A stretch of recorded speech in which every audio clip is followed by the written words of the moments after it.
为着要来延续着罢免的热度，罢免着国民党立委徐卡心甲李干秀的民间团体是联手合体来催罢免。另外，罢免着王宏伟的民间团体是办活动，伫咧路口来跳健康操。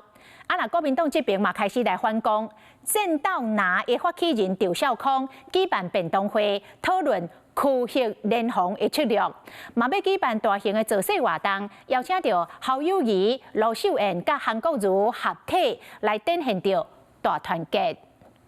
原来他只会跑到共产党去了。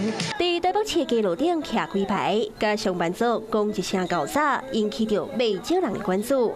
也毋过听看卖伊的歌词。快来，罢免罢免。原来是罢免团体配合四中运的主题宣传罢免。第二阶段的人数已经送件，各地中选会的审查。也毋过罢免的进度未停止。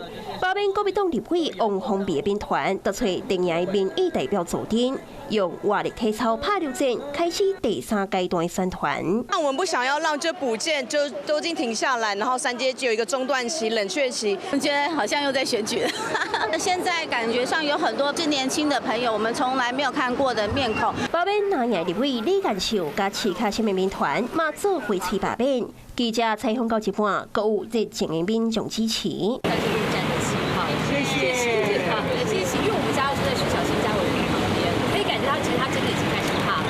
我们家那边几乎每一条巷子，他都已经开始在挂布条。面对罢免危机的南亚立委也开始反攻。听讲战斗内发起人赵少康，将台北市长侯永斌已经调集双北11个立委举行便当会，讨论区域联防的反罢策略。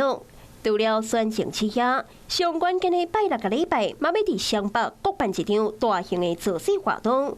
按什么邀请侯友宜、卢秀燕甲韩国瑜合体，展现团结。台北市5个立委的自己的区域联防，或者是双北，甚至北北基桃，包含卢市长、蒋万安市长、侯友宜市长张善政市长，通通都会是很抢手的这个来辅选的人。面对兵团积极进攻，发起着罢免的热战，那样也拍出团结牌，全力防守，抵抗罢免。Hello， 我是张新文。想要抢先掌握最及时的新闻资讯吗？赶快订阅、按赞、开启小铃铛，锁定华视新闻 YouTube 频道。